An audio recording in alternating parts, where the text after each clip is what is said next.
Suspicious activity, she told the dispatcher, staring at my wife like she didn't belong here.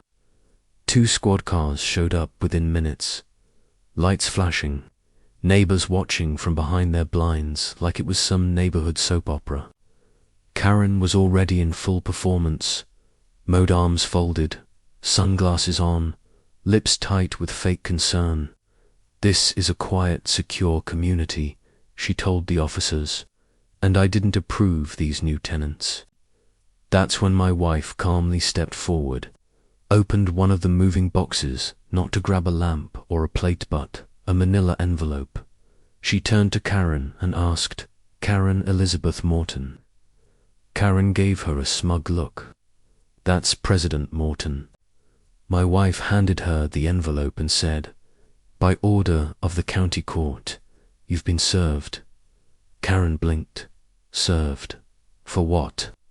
My wife nodded, toward the little yellow house next door, the one Karen had been renting for years. "Eviction," she said, effective immediately. Karen took a step back like she'd been slapped. "Evict me," she scoffed. "From my neighborhood." My wife smiled. "From my property," because just 19 minutes earlier, we'd closed on a deal that made us the legal owners of Karen's home.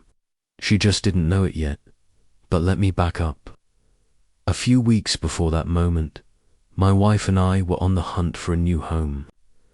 We'd just gotten married, a small backyard wedding, nothing fancy, just friends, vows, and the start of something new. We didn't want just a house. We wanted a place to build a future. Something quiet, simple, with a bit of character. And then we found it.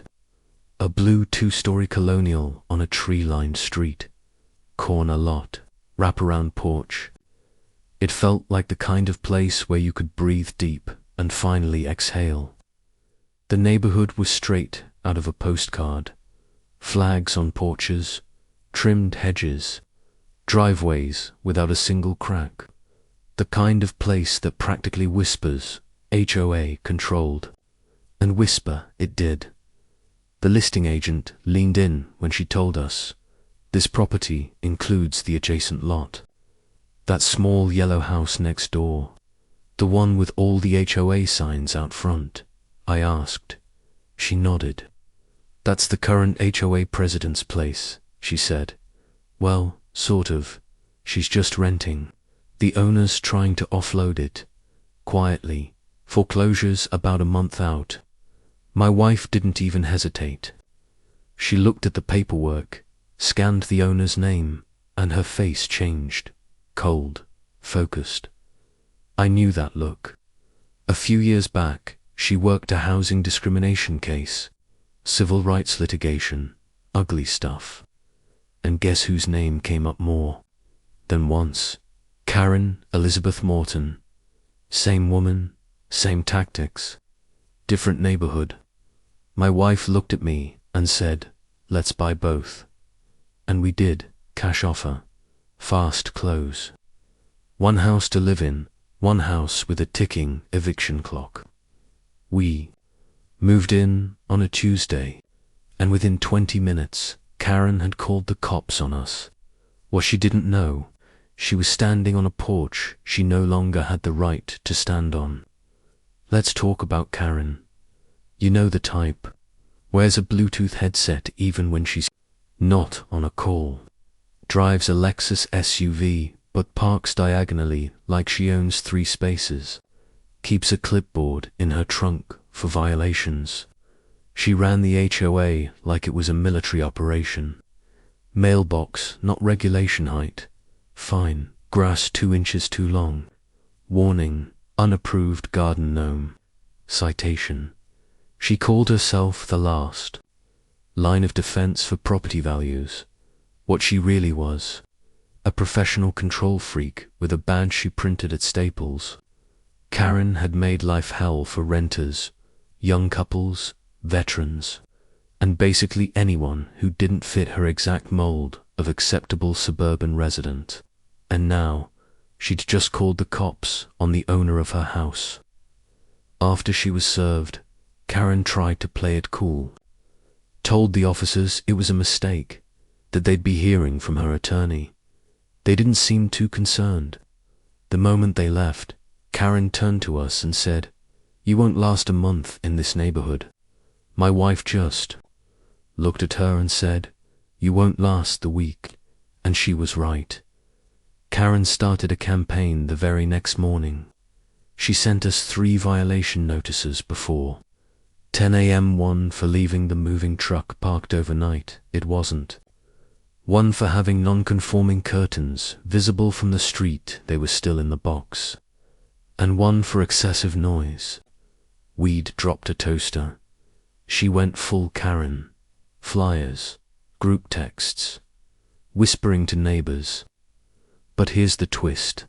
Since we now owned her house, every notice she left in our mailbox, we forwarded it straight to her. Her face when she opened. A violation notice addressed to her for unapproved signage in her front yard. Priceless. But that wasn't even the best part, because when she finally stopped barking and hired a lawyer to fight the eviction, he discovered something else. Karen had been collecting HOA dues illegally.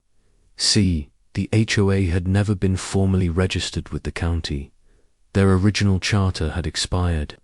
No legal renewal, no valid enforcement authority. Every citation, every fine, every notice. Void, but Karen had still collected thousands from homeowners over the years. Enforcement fees, beautification dues, compliance fines, and she had no legal right to collect any of it. What came next was a beautiful chain. Reaction: 3 neighbors filed a class action lawsuit. 1 neighbor filed a criminal complaint for fraud. And the cherry on top, my wife, brilliant as ever, filed to reinstate the HOA under her own name. Karen was evicted within the week. We gave her 30 days, but she left in 5. No goodbye, no confrontation. Just a moving truck that came at night and left before sunrise. Today, that yellow house, we use it as a short-term rental, fully renovated, clean.com, HOA, free. And the neighborhood, different now. No more angry notes. No more fake fines. No more Karen. My wife still chairs the HOA, but it's not what it used to be. It's about helping, fixing broken fences instead of sending warnings, organizing block parties instead of gossip chains, making people feel like they actually belong. As for Karen, we haven't seen her since. But every time I pass that little yellow house and see a new family smiling on the porch, I think of that day she called the cops, and I smile, because 20 minutes later she got served, and we got justice.